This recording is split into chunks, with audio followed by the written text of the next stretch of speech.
দেখো বন্ধুরা, এই ছোট্ট একটা সুন্দর দেখতে একটা মিষ্টি ফুটফুটে বিড়াল ছানা কীভাবে ডাকছে।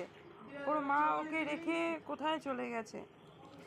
তা দেখো কীরকম করছে, আজকেই জন্মেছে আর আজকের মধ্যে হাঁটা শিখে গেছে, নিজের মতন চলছে।